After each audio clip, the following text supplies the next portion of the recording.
Alors, Frédéric, j'ai une proposition, une deuxième tour Eiffel éventuellement. Oui, mais non. Oui, mais non. Voilà. Non, mais elle est irremplaçable, vous savez bien.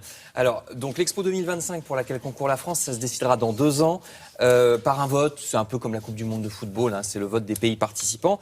Et la candidature française est dirigée par ce monsieur qu'on va voir tout de suite. Il s'appelle Jean-Christophe Fromentin. Vous le connaissez si vous êtes à Neuilly, puisque c'est le maire de Neuilly. Alors, c'est la candidature de Paris, puisque c'est des villes, mais il veut associer aussi les grandes villes de France. Il est allé présenter son projet donc à Lille, à Marseille, 16 villes en tout depuis le mois de février.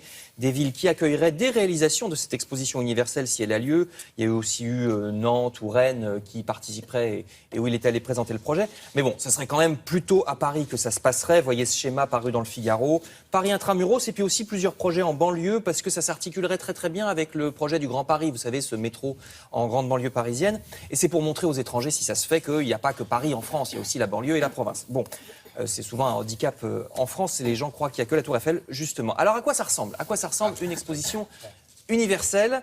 Regardez celle de Milan qui a eu lieu l'année dernière. En fait, chaque pays construit un pavillon pour montrer son savoir-faire national.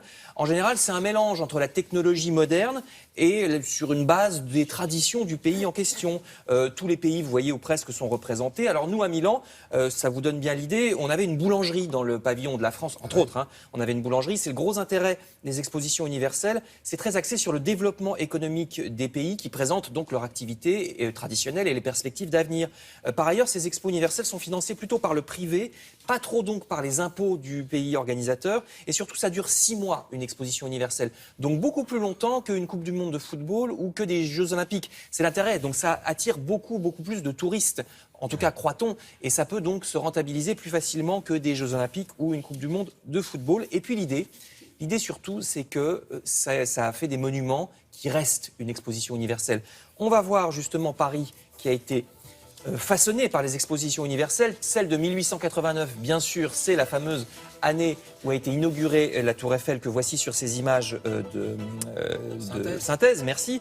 Il y a aussi de grandes réalisations que vous voyez ici, c'est le Grand et le Petit Palais. Ça, c'est l'exposition universelle de 1900. Une grosse partie du quartier près, des Champs-Élysées. Ça, c'est le pont Alexandre III aussi qui date de la même époque. Ensuite, on passe à l'exposition universelle de 1937 avec le Palais du Trocadéro. Grande réalisation de style 1930. Juste en face, voilà, on le voit très bien sur ces images, de la Tour Eiffel. Donc, c'est une exposition universelle qui répond à l'autre. Alors, il y a aussi des bâtiments qui ont disparu. Vous voyez, tout ça, c'est le village piéton qu'il y avait en bord de Seine lors de l'exposition universelle 1900. Donc, tout ça a été détruit. Ainsi que le monument qu'on va voir tout de suite et que je suis sûr que vous ne le connaissez pas, c'est l'ancien palais du Trocadéro. Il était exactement à la même place que l'actuel, mais vous voyez, d'un genre complètement différent. Ça a été détruit. Et puis, pour ce qui reste, on n'y pense pas, mais c'est le métro parisien. On a tergiversé pendant des années et des années avant de construire le métro à Paris. On ne savait pas trop si on devait le faire ou pas. Et c'est l'exposition universelle de 1900 qui a donné un coup de pouce final. Enfin, ça nous a décidé à faire le métro parisien.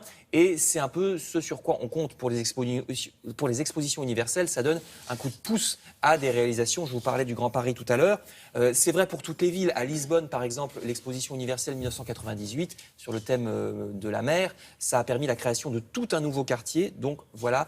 Le verdict, ça sera en 2018. Le choix, on est notamment en concurrence avec les Anglais et les Brésiliens, mais c'est beaucoup trop tôt pour savoir qui... Oui, c'est toujours les Anglais qui essayent, depuis la guerre de 100 ans, c'est comme ça, qui essayent donc de concourir pour cette exposition universelle 2025. Parce que les Brésiliens, Coupe du Monde, Jeux Olympiques, c'est vrai. On devrait avoir une chance, normalement. Sans oublier que la Tour Eiffel, au départ, c'était quand même très mal perçu. Hein.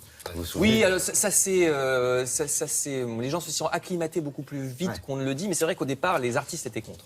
Bon, alors on va quitter Paris avec Marie Mamjeglou. On va partir